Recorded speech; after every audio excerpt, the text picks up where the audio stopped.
சென்னை முகப்பேர் கிழக்கு பகுதியில ஒரு அப்பார்ட்மெண்ட்ல வந்து தன்னுடைய மகளோட வசிச்சுக்கிட்டு இருக்காங்க மைதிலி. அவங்களுடைய வயசு 60. அவங்களுக்கு 26 வயதான ஒரு பொண்ணு ரித்திகா. சோ அவங்க கூட தான் இருக்காங்க. ஹஸ்பண்டோட வந்து கருத்து வேறுபாடு, ஒரு ஈகோ மோதல் காரணமா 2 பேரும் வந்து கவர்மெண்ட் ஜாப்ல இருக்காங்க. அதனால வந்து யார் சம்பாதிக்கிறது அந்த மாதிரி ஒரு ஈகோ இது ஆகி ஒரு ஸ்டேஜ்ல வந்து தனியா தான் இருக்காங்க. மகளை கூட்டிட்டு வந்து தனியா தான் இங்க தான் வசிக்கிறாங்க. சோ இப்படிதான் போய்கிட்டு இருக்கு. இந்த மகள் வந்து பாத்தீங்கன்னா சொகுசா வந்து வாழ்ந்த மகள். சோ தனியா வந்து போரூர்ல வந்து ஒரு ஐடி கம்பெனில வந்து ஒர்க் பண்றாங்க. அதுக்கான சமயத்துல வந்து ரித்திகா வந்து காலேஜ் படிக்கிற இதுல இருந்து ஒரு பையனை வந்து காதலிக்கிறாங்க. அவனுடைய பேர் சியாம். சோ இவங்களுடைய காதல் வந்து நீண்ட நாளா வந்து ஒரு 6 வருடங்களுக்கு மேலாக வளர்ந்துகிட்டு இருக்கு. ரித்திகா வந்து எப்படின்னா வேலை முடிச்சுட்டு வந்து காதலன் கூட வெளியில அப்படியே சுத்திட்டு வர்றாங்க. நைட்டு வந்து லேட்டா தான் வர்றாங்க. இது வந்து அம்மா வந்து ரொம்ப கண்டிக்கிறாங்க. இதுக்குள்ளே வந்து அம்மா பொண்ணுக்கு இடையில வந்து பிரச்சனை வந்துகிட்டே இருக்கு. ஒரு ஸ்டேஜ்ல வந்து வாக்குவாதம் வந்து முற்றுது. சோ சமீபத்துல இப்படிதான் அதே மாதிரி ஒரு பிரச்சனை வருது. நைட்டு 9 மணிக்கு வந்திருக்காங்க. இப்படிலாம் வரலாம் வராதுமா, உனக்கு மாப்பிள்ளை பார்க்கணும் அப்படின்னு வந்து சொல்லியிருக்காங்க. மாப்பிள்ளைன்னு டென்ஷன் ஆக ஆரம்பிக்குது. சோ என்னன்னா இந்த விஷயம் வந்து என்னன்னா அந்த பையனை வந்து இந்த பொண்ணு காதலிக்கிறது அவங்களுடைய அம்மாக்கு தெரியும்.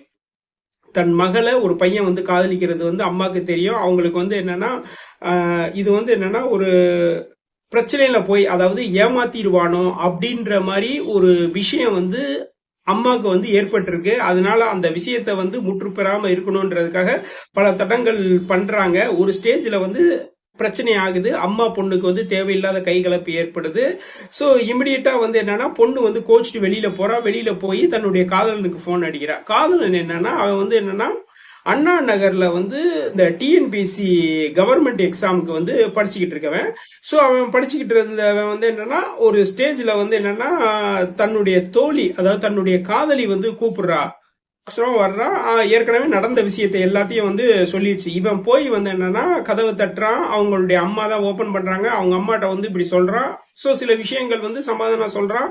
ஆனா அவங்க அம்மா வந்து ஏத்துக்க மறுக்கல. ஒரு ஸ்டேஜ்ல வந்து என்னன்னா இவனுக்கு வந்து ஏற்கனவே வந்து இருக்கிற ஆத்திரம் எல்லாம் சேர்த்து வந்து அந்த கழுத்தை நெரிச்சு கொண்டுறான். ஒரு ஆத்திரத்துல கொண்டுறான். ஸோ கொன்ன பின்னாடி என்னன்னா அவனுக்கு வந்து என்னன்னா மைண்ட் வந்து அப்பதான் வந்து திரும்பி வேலை செய்யுது. இமிடியேட்டா வந்து என்ன செய்யணும் எல்லாமே பாக்குறான்.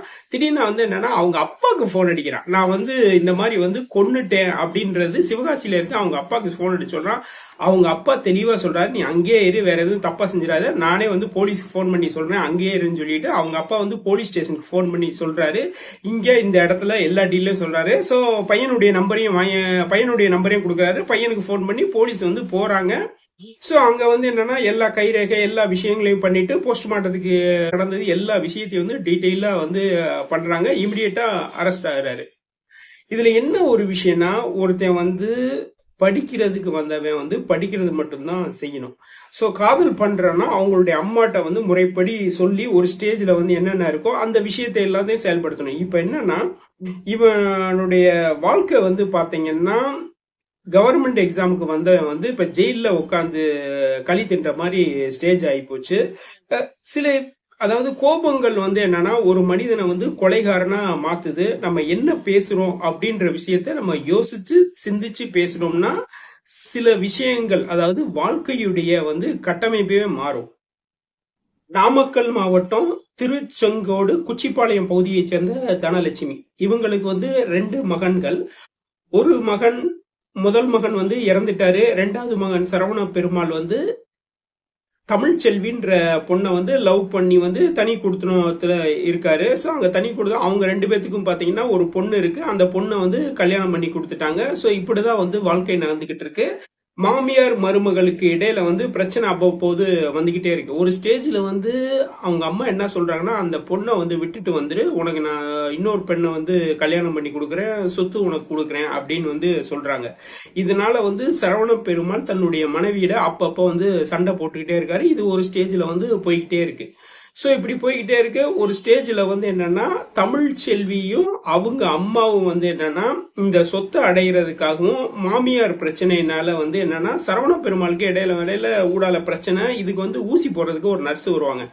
அந்த நர்ஸ் வந்து தாஜா பண்ணி பேசி வந்து என்னன்னா சரவண பெருமாள் அம்மா வீட்டில் வந்து என்னன்னா அவங்கள வந்து ஏதாவது பண்ணணும், விஷ ஊசி போட்டு ஏதோ ஒரு விஷயம் பண்ணி வந்து என்னன்னா அவங்கள வந்து கொலை பண்ணும், உனக்கு வந்து சொத்துல வந்து பாதி கொடுக்குறேன் அப்படின்னு ஒரு ஆசை வார்த்தையா சரவண பெருமாளுடைய மனைவியும் அவங்க அம்மாவும் சொல்லி அந்த நர்ஸை வந்து சம்மதிக்க வைக்கிறாங்க. ஸோ இந்த நர்ஸ் பொண்ணு என்னன்னா மக்களை தேடி மருத்துவன்ற ஒரு திட்டத்தை மூலமா வீடு வீடா போற மாதிரி சொல்லி அவங்க வீட்டுல வந்து போறாங்க. போய் அந்த அம்மா கிட்ட வந்து பேசி இருந்து விஷம் கலந்த குளிர்பானத்தை கொடுத்து குடிக்க வைக்கிறாங்க. அவங்களும் வந்து குடிச்சிடுறாங்க. ஸோ குடிச்சிடாங்க. இவங்க வந்து என்னன்னா நர்ஸ் வந்து இமிடியேட்டா வெளியில போய் கார்ல ஏறி போயிட்டாங்க. ஸோ இந்த குடிச்சோட வந்து ஒரு ஸ்டேஜ்ல வந்து அவங்க வந்து மயங்கி கீழே விழுகிறாங்க. அக்கம் பக்கத்துலலாம் வந்து ஹெல்ப் பண்ணி ஹாஸ்பிட்டல்ல போய் அட்மிட் பண்றாங்க. ஹாஸ்பிட்டல்ல போய் அட்மிட் பண்ணி அவங்களுக்கு தெளிவு வந்து அதுக்கான விசாரணை எல்லாம் நடக்கிறப்ப வந்து நர்ஸ் அரெஸ்ட் பண்றாங்க. நர்ஸை விசாரிக்கிறப்ப வந்து அவங்க மற்ற விஷயத்தை எல்லாமே சொல்றாங்க. தமிழ்ச்செல்வியும் அவங்களுடைய அம்மாவும் அரெஸ்ட் ஆகுறாங்க. இதுல வந்து குற்றவாளி யாருன்னு பாத்தீங்கன்னா தனலட்சுமியும் ஒரு சைடு வந்து குற்றவாளியே ஆகுறாங்க. அதாவது தன்னுடைய மகன் ஒரு பெண்ணை வந்து காதலிச்சு, ஸோ அவன் ஒரு குழந்தை, பெண் குழந்தை இருக்கு. அந்த பெண் குழந்தை ஒரு ஸ்டேஜ்ல வந்து மேரேஜ் ஆகி அவங்க தனியா போயிட்டாங்க. ஸோ இவ்வளவு வயசாயிடுச்சு, இதுக்கு மேல வந்து நீ டைவர்ஸ் பண்ணுன்னு சொல்றது வந்து ஒரு குற்றம் தான். இவனும் வந்து என்னன்னா சொத்துக்கு ஆசைப்பட்டு மனைவி கிட்ட சண்டை போட்டு ஒரு ஸ்டேஜ்ல வந்து என்னன்னா வீட்டுல வந்து சண்டை நடக்குது. இதனால வந்து மனைவியும், அதாவது சரவண பெருமாள் மனைவியும் அவங்களுடைய அம்மாவும் வந்து விபரீத திட்டத்தை போடுறாங்க. சோ ஒரு பிரச்சனை வந்து என்னன்னா சரவண பெருமாள் அம்மாட்ட இருந்து ஆரம்பிக்கிற பிரச்சனை லாஸ்ட் குற்றவாளியா முடிகிறது வந்து பாத்தீங்கன்னா மருமகள்கிட்ட முடியுது. இதுல சம்பந்தமே இல்லாத வந்து நர்ஸும் வந்து அகப்படுறாங்க, தங்களுடைய வாழ்க்கையை இழக்கிறாங்க. இதுக்கடுத்து என்னன்னா பிற்காலத்துல வந்து இந்த ஃபேமிலி ஒன்னாகுமா அப்படின்றது ஒரு பெரிய கேள்விக்குறியா இருக்கு.